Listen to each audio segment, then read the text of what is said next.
ഇറാനെതിരായ സൈനിക ആക്രമണങ്ങൾ യുദ്ധം തൽക്കാലത്തേക്ക് നിർത്തിവെച്ചിരിക്കുന്നുവെന്നാണ് ഇപ്പോൾ അമേരിക്കയുടെ പുതിയ പ്രഖ്യാപനം. അമേരിക്കയ്ക്ക് ആക്രമണം നടത്താൻ പദ്ധതിയില്ല എന്ന് സ്റ്റേറ്റ് സെക്രട്ടറി മാർക്കോ റൂബിയോ വ്യക്തമാക്കുന്നു. വിവിധ വിദേശ രാജ്യങ്ങളിലെ തന്റെ സഹപ്രവർത്തകരെ ഇക്കാര്യം അറിയിച്ചതായി മാധ്യമങ്ങൾ റിപ്പോർട്ട് ചെയ്യുകയാണ്.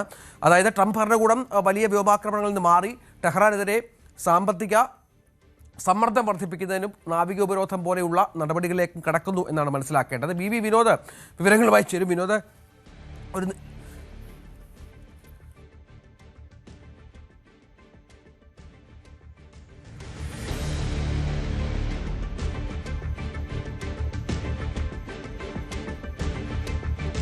തുടരാം.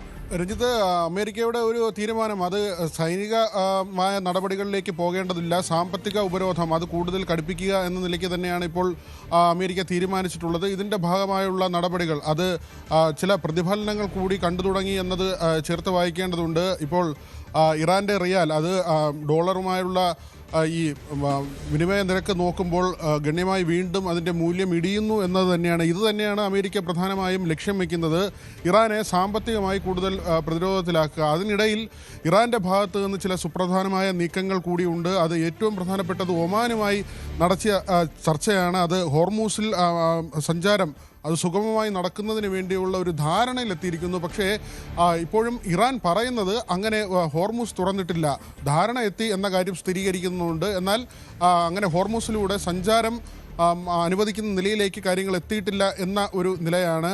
ഇതിനിടയിൽ ചൈന രംഗത്തെത്തിയത് കൂടി നമ്മൾ ശ്രദ്ധേയമായി കാണണം. കാരണം ഇറാന് അനുകൂലമായാണ് ഇപ്പോൾ ചൈന വളരെ പ്രത്യക്ഷമായി തന്നെ രംഗത്ത് വന്നിരിക്കുന്നത്. ഈ സാമ്പത്തിക ഉപരോധം വലിയ പ്രത്യാഘാതങ്ങളിലേക്ക് കാര്യങ്ങളെ കൊണ്ടുചെന്ന് എത്തിക്കും എന്നൊരു സൂചനയും സന്ദേശവുമാണ് ചൈന നൽകുന്നത്. അവിടെ ട്രംപിനെ സംബന്ധിച്ച് നമ്മൾ എന്തുകൊണ്ട് ഈ യുദ്ധത്തിലേക്ക് പോകുന്നില്ല എന്നുള്ള കാര്യങ്ങൾ നമ്മൾ നേരത്തെയൊക്കെ തന്നെ വളരെ വിശദമായി ചർച്ച ചെയ്ത ഒരു കാര്യമാണ്.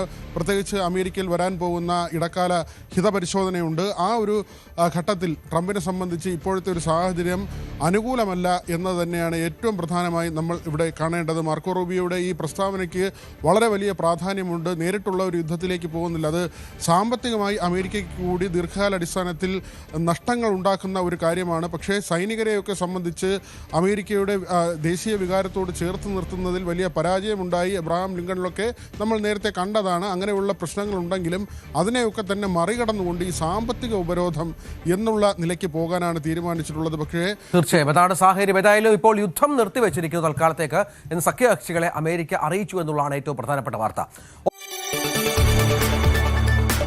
കൂടുതൽ വാർത്തകൾക്ക് news 18 Keralam YouTube channel subscribe ചെയ്യുക.